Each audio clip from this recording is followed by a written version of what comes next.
December 15th marks the calendar date in the NBA to where a lot of those players sign contracts over the offseason can now become eligible to be traded. And with the Chicago Bulls team, that does not look really good right now after the honeymoon phase. How should the Chicago Bulls approach the quote unquote NBA trade season? Yeah, I know we're going to talk about it, break it all down, but you got to hear the music first.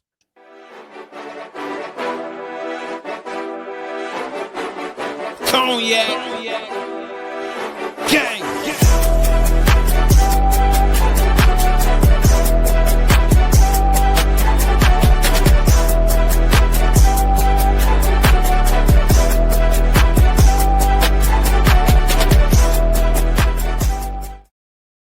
Shy Boys Podcast with the Cognac Boys. I'm Cognac Boy Bobby, and I'm holding it down on today's daily episode. So if you're tuned in, locked in, ready to talk Bulls basketball talk, even when they give you a headache, you can still find a spot here on Shy Boys Podcast. And happy holidays to you all. That's why we got the whole shebang on the screen for you.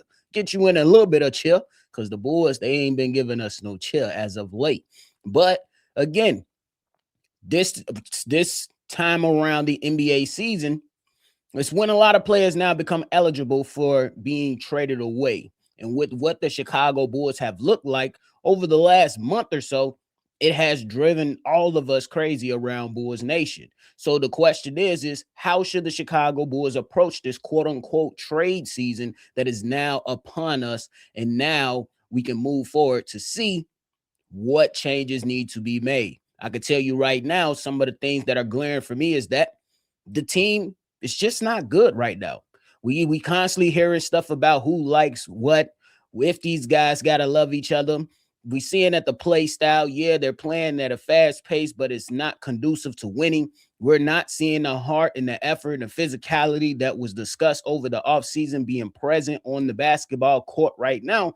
So when you look at the Chicago Bulls front office, we're trying to look into, at least I am, what type of approach should these guys have right now while we're entering NBA trade season? Should the focus be more so on draft capital? The Chicago Bulls have a number of players on expiring contracts. Should they be looking to move those said players for additional players? Or should they just be focused more so on the draft capital? Do you go out and you look at this situation to go out there and look for more players with quote unquote experience? I don't necessarily know if I'm feeling that option right now. I'll be real with you, because the young players with the experience, the product looks like this. The product looks like it's been Jimmy rigged. The product look like you can pick it up at the thrift store. And no knock at the thrift store, but this is not a premium product right now. This is not your Louis. This is not your Gooey, your Jimmy Choo, whatever. It's not one of those things. These are the bottom of the barrel, which is still cost effective, but it's not a good product to go out there and purchase or put some money in, or even buy the stock right now. If we're talking about the stock market, this team full of young players with experience look like a stock that is just not performing well. In a company, when you look at their financial sheets, it's just they're in the negative. They're not in profit. So it makes you wonder, what the hell should the Chicago Bulls do now after coming into the season saying we want young players with the experience? Should the focus be on 2026? We heard all offseason with the Chicago Bulls front office with Arturis and Mark Eversley come out and say things like, well, we know that we're not going to skip steps. We have a plan in place, and 2026 opens up a bevy of opportunities for us. We'll have full control of our capital. Sounds good, but how do you continue to fill seats and get the Chicago Bulls fans a sense of we're moving in the right direction? Because at 6-1, I'll be right here and admit I was drinking the Kool-Aid like, hey, this Chicago Bulls team actually performing well. We'll see where it's going to go for them. Maybe they're not going to end up in the play-in this season. Maybe. But, the honeymoon phase is over. And now another thing is to say, do you identify players who are going to be under contract for a year or two after this season? Just do you pivot into that to where you can say, hey, maybe the free agency class in 2026 is not going to be great. Maybe 2027 poses a different opportunity for us. But from the looks of it and the way that the NBA has been for the last few seasons, a lot of teams are kind of locking guys in early, or they're really, trying to be crafty with how they're dispersing their money and their funds, amongst other things. So it's interesting to see, and there's a number of ways that the Chicago Bulls can go out and address this. But the question is what's the right way? I think there has to be a sense of urgency, in my personal opinion. You have to leave no stone unturned. Again, I said it a couple episodes now that the only two players I feel like should be considered quote unquote untouchable is Montes Buzelis and Josh Giddey. That is not to say you can't hold on to other guys on the team, but if there is a phone call that comes across, comes through, and teams are acquiring about Coby White, Ayodo Subu, Nikola Vucevic, Dalen Terry, Juliet Phillips, and all the others, Isaac Okoro, even though you just got him, we can have a discussion. It does not say that you absolutely have to trade him outside of Nikola Vucevic, but we can have an open discussion. Now, I looked and did some things, and ESPN Bobby Marks, who's their quote unquote cap salary guru, and has a good, I think he does a really good job. I'm not going to say quote unquote like it's a negative thing, but he's the guy over there. And he threw out a couple names that the Chicago Bulls could potentially look at for the approach of saying, let's identify some players that'll be under contract for the 26-27 season. Now, some of those names include Julian Swather and Peyton Watson from the Denver Nuggets, Justin Edwards from Philadelphia, and Jonathan Kuminga from the Golden State Warriors, and threw out a name I did not expect to come across while reading the article. That is DeAndre Hunter from the Cavs.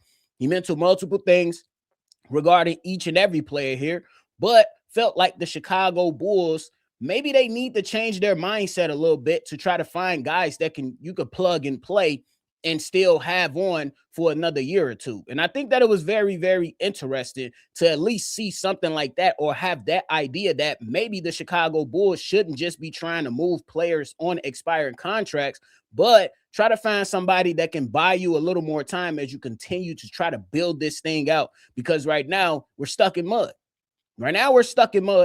And the team is not meshing. You're hearing a bunch of stuff. You're hearing that guys don't like each other. You're hearing guys don't love each other. And I'm like, man, is this a reality TV show? Like, what the hell? This is supposed to be basketball. Nobody cares if you like the next person in your locker room.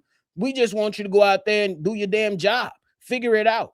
I ain't saying you got to hate each other, but you can have a cordial relationship with somebody and then still go out there and perform at your best. But the problem is that these guys ain't playing for each other or themselves or that head coach.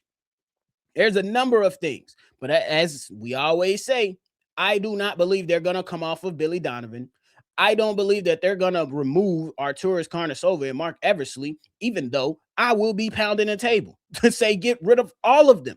They stink for a number of reasons. We talked about the missed trades that AK has missed throughout his tenure here in Chicago. We talked about how Billy Donovan, guys are not properly developing around him. You drop the ball on Patrick Williams. He looks, bro, go watch rookie season Patrick Williams. Totally different player compared to now. What's the development when it comes to Dalen Terry?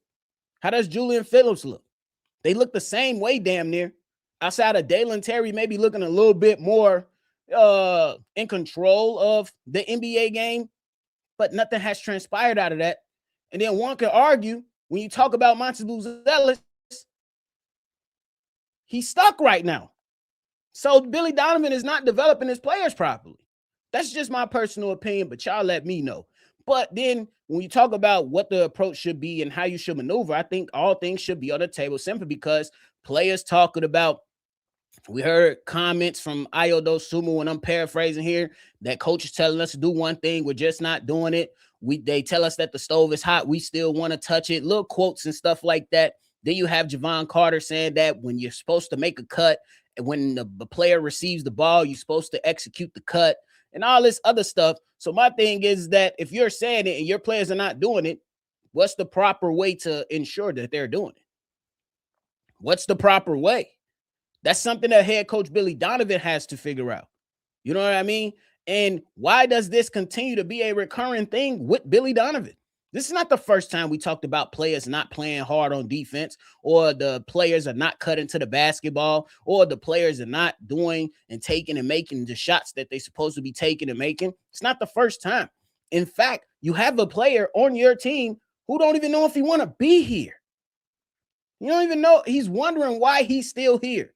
This is coming from Julia Poe of the Chicago Sun-Times and asking Nikola Vucevic, are you wondering why you're still here? Nikola Vucevic said this: it's not always easy to be honest with you when the team is struggling. When you are struggling, when things are not going your way, it happened a couple times now, and sometimes it's hard. Those questions do creep into your mind, and you think about it and you get caught into it, especially when things are not going well. I think it's natural. It's human nature, but you just have to find a way to limit it as much as possible. We don't know why Vuce either. I'm gonna keep it real with you.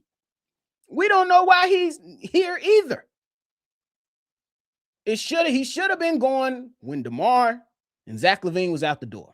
That's just my personal opinion. This is not to say that he's a bad basketball player. I just don't think he's a good basketball player for what the Chicago Bulls are currently doing in their timeline right now. Not trying to crap on the guy, but at the same time, I'm wondering why he's still here too. Get him out the door. Stop trying to play around with this. It's getting worse and worse as the season goes on with Nikola Vucevic and his body language. This is something that we talked about all last season as well. He does not want to be here. And here are comments saying that I don't know why I'm here either. I'm just here. I'm just here so I won't get fined. I told you, Nikola Vucevic, just wake up and tell him your back hurt. That's it. And you can just chill. But he's not going to do that. He's going to go out there and play basketball games. That's me just being a little funny. But at the end of the day, he does have a job to do. So I'm not going to sit here and act like, and just go out there and be crazy. But it does always bring up, why is he here? Why? I don't know either, though. But those are some of the things to where you hear comments like that. And then you hear comments from your head coach saying that we're not talented enough. And then the crazy thing is Billy Donovan came out and said that we're not talented enough, and then came out and pretty much criticized his team again. And then after the Pelicans lost, we play basketball that could be sustainable. What? What did you watch? What did you watch? Is Billy Donovan delusional at this point? That's all I want to know. That's all I want to know. I don't know what's wrong with him. But those are some of those conversations that are coming into the situation as we speak, so we can better understand what the hell is going on with the Chicago Bulls team. They're virtually unwatchable. Yeah, you have a little couple moments here and there throughout the games, but where was that energy that we seen the first 7 games? It couldn't have all been a fluke, bro. It couldn't have all been a fluke. That's just my personal opinion. I think that these guys can compete. Not saying that they can, go out there and be top 5 in the East. No, I'm not saying that, but you could put your best foot forward and perform better than what you have been performing at for the last month or so. And I even said that that's why we leaving all things on the table, bro. Because if we're going to lean into a full tank, just lean right into it. Because at this point, trying to be competitive, it ain't working. It ain't working. Just allow Monty Buzelis and Josh Giddey to go put up numbers and see who rises from the ashes to give you something that you can move forward with. Like, there's certain trades that have been placed out there. We heard stuff from Domantas Sabonis. We heard that the Bulls, quote unquote, told Milwaukee, no, we don't want to do that. You heard a number of other players coming to fray. One of those players is Coby White. And again, I'm not calling for Coby White to be traded, but all things should be on the table outside of Monty Buzelis and Josh Giddey. In fact, Ryan Stanoff from Heavy Sports, he put a trade like this for Coby White to go to the Minnesota Timberwolves for Rob Dillingham, Joan Berringer, and Leonard Miller. That's something that comes across your table that makes you think, hey, how does this benefit our team now and moving forward? It's those things that come across your table that you have to really sit down and try to evaluate. It's one of those things. It's not to say that we absolutely have to trade them, but it's one of those things that make you say, hey, this is what the offer is. Do we want to execute this trade? How is it going to benefit our team? What are we going to get out of this? How are we going to be able to evaluate Rob Dillingham and Joan Berringer and stuff like that? It's some of those conversations that have to come across your desk and you have to have with your team looking like this right now.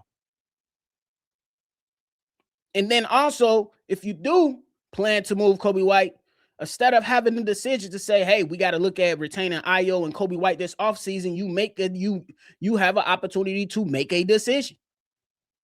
Which one garners you the biggest return, or the return that best fit what you're trying to do for the foreseeable future? That has to be on your mind as a GM. It has to be. So the approach is there. There are a number of options that the Chicago Bulls can take. Which one will they take, if any at all? Will they just let this thing ride out and just hide? We'll see what happens with it, man. But hey, that is it for me today, y'all. I appreciate y'all for tuning in to another episode of Shy Bulls Podcast. Before y'all get up out of here, make sure you hit that like button, subscribe to the channel, and hit that notification bell as well, man. We appreciate y'all. Try to see red, and y'all already know we're going to catch y'all on the next one for sure. Peace. Cognac. Gang.